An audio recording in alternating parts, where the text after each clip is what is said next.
Hi friends, Ayyanar துணை சீரியலில் இன்றைக்கி நாளைக்கான எபிசோடு பார்க்கலாம். புதுசாக பார்க்குறவங்களா இருந்தால் சப்ஸ்கிரைப் பண்ணிக்கோங்க. லைக்கு ஹைப்பு கொடுத்து விடுங்க. வாங்க வீடியோக்குள்ளே போகலாம். நேற்றுக்கு எபிசோடு எதில் முடிச்சிருப்பாங்கன்றது பார்த்தீங்கன்னா, பல்லவன் வந்து ஸ்டேஷனில் இருப்பார். அவரை வெளியில் கூட்டிகிட்டு வர்றதுக்கு சேரன் வந்து எம்எல்ஏ கிட்ட பேசுவார் இல்லைங்களா, அதோட எபிசோடை முடிச்சிருப்பாங்க. இன்றைக்கி வந்து பார்த்திங்கன்னா அதுலேருந்து கண்டினியூ ஆகுது. எம்எல்ஏ வந்து இன்ஸ்பெக்டர்கிட்ட வந்து பேசுகிறாங்க. தெரிஞ்ச பையன்தான், காலேஜ் பையன்தான், ஒன்றும் பிரச்சனை கிடையாது, நீங்கள் விட்டுடுங்க, எது வந்தாலும் நான் மேனேஜ் பண்ணிக்கிறேன் அப்படின்ற மாதிரி தான் வந்து பேசி பல்லவனை வந்து ரிலீஸ் பண்ணுறாங்க. அதுக்கப்புறம் வந்து நிலா வந்து என்ன சொல்கிறாங்கன்னா, சோழன்கிட்ட அந்த பொண்ணையும் விட சொல்லுங்கள், கொஞ்சம் சொல்லுங்கள் அவர்கிட்ட, எம்எல்ஏ கிட்ட அப்படின்ற மாதிரி தான் வந்து சொல்லும்போது வந்து பார்த்திங்கன்னா, இன்ஸ்பெக்டர் என்ன சொல்லுவார்னா, நான் அவங்க பேரண்ட்ஸ்க்கு இன்ஃபார்ம் பண்ணியிருக்கிறேன், அவங்க வந்ததுக்கப்புறம் நான் அவங்களுக்கு இவளுக்கு அட்வைஸ் பண்ணிவிட்டு அனுப்பி விடுறேன் அப்படின்ற மாதிரி தான் வந்து இன்ஸ்பெக்டர் சொல்லுவாங்க. உடனே நிலா என்ன சொல்லுவாங்கன்னா, கேஸ் எதுவும் ஃபைல் பண்ணாதீங்க சார் அப்படின்ற மாதிரி தான் மென்ஷன் பண்ணுவாங்க. அதெல்லாம் பண்ண மாட்டோமா, ஒரு வார்னிங் கொடுத்து அனுப்பி விடுவோம் அப்படின்ற மாதிரி தான் வந்து இன்ஸ்பெக்டர் சொல்லுவார். உடனே ஓகேங்க சார், தேங்க்யூ அப்படின்ற மாதிரி தான் போவாங்க. உடனே எம்எல்ஏ என்ன சொல்லுவார்னா, மறுபடியும் உங்கள் தம்பி வந்து இந்த மாதிரி தப்பு பண்ணாக்கா என்னால் அடிக்கடி வந்து இந்த மாதிரி பிரச்சனைக்கெல்லாம் வர முடியாது அப்படின்னு சொல்லிட்டு அவர் வந்து சொல்லுவார்.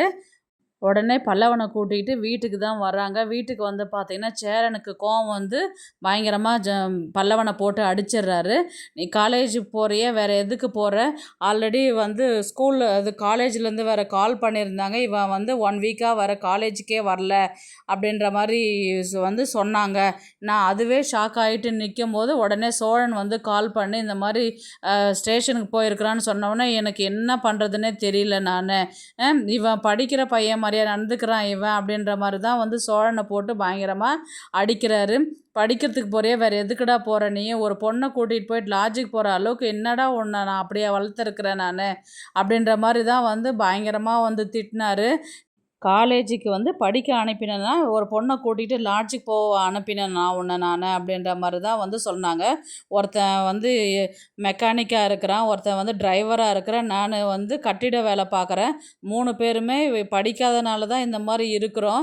ஏதோ சம்பாரித்து உன்னை காப்பாற்றுறோம், அட்லீஸ்ட் நீயாவது ஒழுங்காக படித்து நல்ல வேலைக்கு போவ, நல்ல உத்தியோகத்தில் இருப்ப, பல்லவன் வந்து பெரிய இடத்துல வேலை செய்கிறான் அப்படின்னு பெருமையாக படுத்துவான்னு பார்த்தாக்கா, நீ இந்த மாதிரி ஒரு பொண்ணை கூட்டிகிட்டு லாட்ஜுக்கு போகிற அளவுக்கா உன்னை நான் வளர்த்தேன் அப்படின்ற மாதிரி தலையில் அடிச்சுக்கிட்டு உட்காருவார்.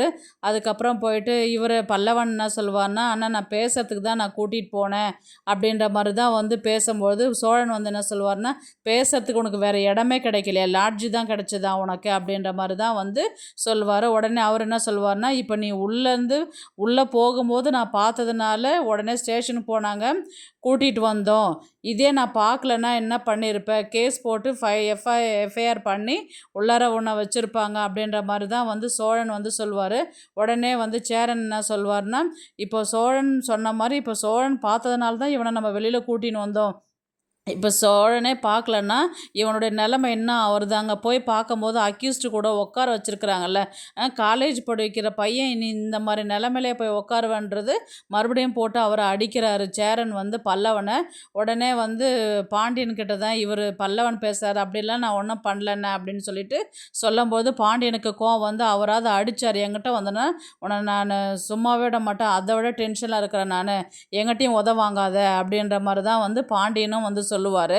ஆளாளுக்கு வந்து அவங்க அட்வைஸ் பண்ணி திட்டும்போது, ஒரு பொண்ணை கூட்டிகிட்டு லாட்ஜுக்கு போகிற அளவுக்கு உனக்கு என்ன பிரச்சனை உனக்கு அப்படின்ற மாதிரி தான் வந்து பேசுவாங்க.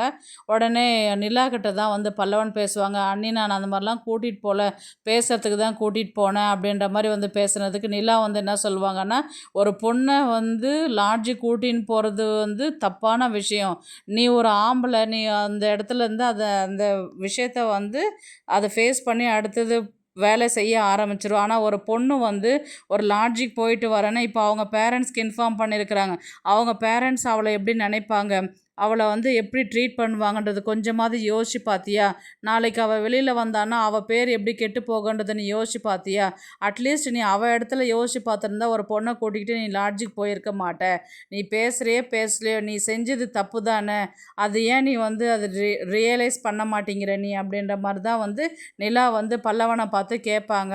தப்பு தான் அண்ணி, நான் பண்ணது தப்பு தான், நான் சாதாரணமாக பேசுகிறதுக்கு தான் கூட்டின்னு போய் பேசணுன்னு தான் நினச்சினே தவிர்த்து வேறு எந்த ஒரு தப்பு செய்கிறதுக்காகவும் நான் கூட்டின்னு போகல. அது என் ஃப்ரெண்டோடைய மாமா லாட்ஜுன்றதுனால தான் பேசிட்டு படிச்சுட்டு வந்துடலான்ற மாதிரி தான் நாங்கள் போனோம். அது அந்த இடத்துல ட்ரக்ஸ் எல்லாம் யூஸ் பண்ணுறாங்க.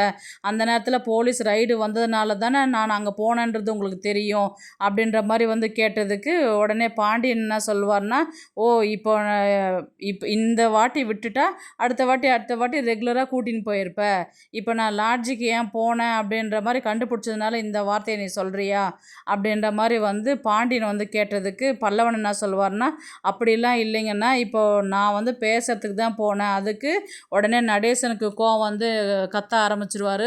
உங்கள் அம்மா செய்கிற வேலையை நீ செய்கிறியா அப்படின்ற மாதிரி பேசுனதுக்கு நிலா வந்து ஒரு மாதிரி மூஞ்சி சுழிப்பாங்க. பின்ன என்னடா இவனுங்கெல்லாம் 3 பேர் இருக்கிறானுங்க, உனக்கு கூட பிறந்தவன் தானே, அவனுங்கெல்லாம் எவ்வளோ ஒழுக்கமாக இருக்கிறானுங்க, நீ எதுக்கு இந்த மாதிரி ஒழுக்கம் கட்டு தெரியுற, காலேஜ் போனோமா படிக்கிறோமா அந்த வேலையை மட்டும் செய்ய வேண்டியது தானே, இவனுங்க கஷ்டப்பட்டு சம்பாரித்து கொண்டு வந்து கொடுக்குறானுங்க, இவனை நீங்கள் படிக்க வைக்கிறீங்களே, இவன் பார் என்ன பண்ணின்னு இருக்கிறான், முளைச்சி 3 இலை விடலை, ஆனால் இந்த வயசில் நீ இந்த மாதிரி வேலை செய்கிறியா நீ, ஒரு பொண்ணை கூட்டின்னு போய் லாட்ஜுக்கு போகிற அளவுக்கு என்ன உனக்கு அவ்வளோ திமிரு பிடிச்சி போய் அலையிற, படிக்கிறன்ற திமிரா இல்லை இவனுங்க படிக்க வைக்கிறான்ற திமிரா, உன்னை ஏதாவது ஒரு வேலையை போட்டிருந்தாக்கா கூலி வேலை செஞ்சுருந்தா அப்போ உனக்கு தெரிஞ்சிருக்கும் அப்படின்ற மாதிரி வந்து நடேசனை வந்து திட்டுவார். நீங்கள் வந்து எனக்கு அட்வைஸ் பண்ணாதீங்க அப்படின்ற மாதிரி தான் வந்து பல்லவன் பேச வர்றதுக்கு அவர் நடேசன் வந்து கோவப்பட்டு ஓவராகவே கத்துவார். ஏய் வாய மூடுறா அப்படின்ற மாதிரி தான் வந்து பேசிட்டு திட்டிட்டு அவர் வெளியில் கிளம்பிடுவார். அதுக்கப்புறம் வந்து சோழன் பாண்டியன்கிட்டெல்லாம் போயிட்டு இவர் என்னை மன்னிச்சிருந்தேன் அப்படின்ற மாதிரி எல்லாருமே அமைதியாக நின்றுருப்பாங்க.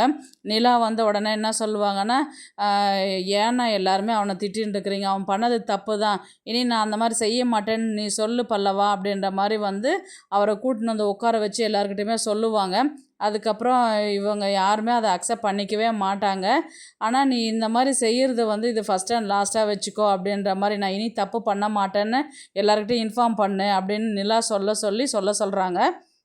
அதுக்கப்புறம் பல்லவன் என்ன சொல்கிறாருன்னா, இனி நான் தப்பு பண்ண மாட்டேண்ணா, எல்லோரும் என்னை தப்பாக நினைக்காதீங்க, நான் அந்த பொண்ணை கூட்டிகிட்டு பேசுகிறதுக்கு தான் போனேன், பேசுகிறதுக்கு இடமாடா இல்லை உனக்கு, பஸ் ஸ்டாண்ட் இல்லையா, பார்க் இல்லையா, நடு ரோடு இல்லையா, ஒரு லாட்ஜில் ரூம் போட்டு பேசுகிற அளவுக்கு என்ன பழக்கண்டாது அப்படின்ற மாதிரி தான் வந்து திரும்பவும் வந்து சோழன் வந்து பேசுவார். அதனால் எல்லாருக்கிட்டையுமே என்னை மன்னிச்சிருந்தா அண்ணா அண்ணா அப்படின்னு போவாங்க, யாருமே போடா போடா அப்படின்ற மாதிரி 3 பேருமே அங்கேருந்து கிளம்பி போயிடுவாங்க. அப்படியே இன்றைக்கான எபிசோடு வந்து முடிச்சிருவாங்க. நாளைக்கு வந்து பார்த்தீங்கன்னா சேரன் வந்து நிலாவை பார்த்து தான் கேட்பாங்க, என்னப்பா வேலைக்கு போகலையா, ஏதாவது கிடச்சிதா அப்படின்ற மாதிரி தான் வந்து கேட்பாங்க. இல்லை நான் ட்ரை பண்ணின்னு இருக்கிறேன், எதுவும் கிடைக்க மாட்டேங்குது, எக்ஸ்பீரியன்ஸ் சர்டிஃபிகேட் கேட்குறாங்க அப்படின்ற மாதிரி தான் வந்து நிலா வந்து எல்லா விஷயத்தையுமே சொல்லின்னு இருப்பாங்க. உடனே வந்து சோழன் வந்து என்ன சொல்வார்னா, வேலை தேடி அலையிறதை விட முதலாளியே ஆகிறதுக்கு நிறைய சந்தர்ப்பம் இருக்குது அப்படின்ற மாதிரி தான் வந்து பேச்சு கொடுத்துட்டு வருவார். முதலாளியா என்ன சொல்கிற அப்படின்ற மாதிரி தான் வந்து சேரன் கேட்பார். ஆமாம், நான் இந்த மாதிரி இவங்க ஆஃபீஸில் வேலை செய்கிற அத்தனை பொண்ணுங்கள்லாம் சேர்ந்து ஒரு ஆஃபீஸை வந்து ரெடி பண்ணுறாங்க, ஒரு ஆளுக்கு 5 லட்சன்றது கேட்குறாங்க. இன்றைக்கி அவங்க 5 லட்சம் முதலீடு போட்டு ரெடி பண்ணால் நாளைக்கு நிலா முதலாளியாகவே இருப்பாங்க அப்படின்ற மாதிரி வந்து சொன்னதுக்கு, இது நல்ல விஷயந்தான், பண்ணலாமேப்பா அப்படின்ற மாதிரி தான் வந்து சேரன் சொல்லுவார். உடனே வந்து சோழன் சொல்லுவார், பாருங்கள் நான் சொன்னேன்ல அண்ணா ஒத்துக்குவார் அப்படின்ற மாதிரி தான் வந்து சொல்லும்போது வந்து பார்த்திங்கன்னா உடனே பாண்டியன் என்ன சொல்லுவார்னா, எனக்கு தெரிஞ்ச இடத்துல எல்லாத்தையுமே நான் விசாரிக்கிறேன், நான் பணத்துக்கு நான் ரெடி பண்ணுறேன் நான் அப்படின்ற மாதிரி பாண்டியன் சொல்லும்பொழுது நிலா வந்து ஐயோ அதெல்லாம் வேணாங்க, இப்போ அவ்வளோ அவசியமும் கிடையாது, அவ்வளோ பணத்துக்கு எங்கே போகிறது, நம்ம அவ்வளோ ஒன்றும் செய்யணும்னு அவசியம் இல்லை, நம்ம பொறுமையாக வேலை தேடிக்கிட்டே வந்து ஏதாவது முயற்சி பண்ணுவோம் அப்படின்ற மாதிரி வந்து நிலா சொன்னதுக்கு, அட நீங்கள் சும்மா இருங்க, இது ஒன்றும் உங்களுக்கு தெரியாது அப்படின்ற மாதிரி வந்து சோழன் வந்து சொல்லுவார். உடனே வந்து பாண்டியன் தான் வந்து சொல்லுவார், அட்லீஸ்ட் நம்ம வீட்டு பத்திரத்தை வச்சாவது நம்ம பணத்தை வாங்கலாமே அப்படின்ற மாதிரி சொன்னதுக்கு சோழன் வந்து நல்ல ஐடியாவாக இருக்குடா பாண்டி அப்படின்ற மாதிரி வந்து அவர் பேசுவார். உடனே நடேசன் வந்து என்ன சொல்வாருன்னா, இந்த விஷயத்தெல்லாம் கேட்டுக்கிட்டு அமைதியாகவே இருப்பார். உடனே சேரன் மாதிரி தான் நடேசன் கேட்பாரு, என்னப்பா இது, நடேசன் என்ன சொல்வார்னா, எனக்கு சம்மதம் தான், இந்த வீடாக இருக்கிறதுக்கு காரணம் நிலா வந்ததுக்கு அப்புறம்தான், நிலாக்காக பத்திரத்தை வச்சு நீ பணத்தை வாங்கி கொடு, எனக்கு முழு சம்மதம் அப்படின்ற மாதிரி தான் வந்து நடேசன் சொல்லுவார். அப்புறம் என்னடா பணத்தை வச்சு ரெடி பண்ணால் நாளைக்கு நிலா முதலாளி தான் அப்படின்ற மாதிரி தான் வந்து இவர் சோழன் வந்து சொல்லின்னு இருக்கும்போது வந்து பார்த்திங்கன்னா அந்த நேரம் பார்த்து வானதி என்ட்ரி ஆகி வராங்க. ஜாலி மூடில் வராங்க. என்ன வீடு பேச்சு அடிப்படுது, என்ன வீடு அடமானம் வைக்க போகிறீங்க அப்படின்ற மாதிரி வந்து அவங்க கேட்கும்போது உடனே சோழன் வந்து என்ன சொல்லுவார், இந்த வந்துட்டாப்பா வாயாடி, இப்போ எதுக்கு இவங்க வந்தா அப்படின்ற மாதிரி தான் அவர் மனசில் நினச்சிட்டு இருப்பார்.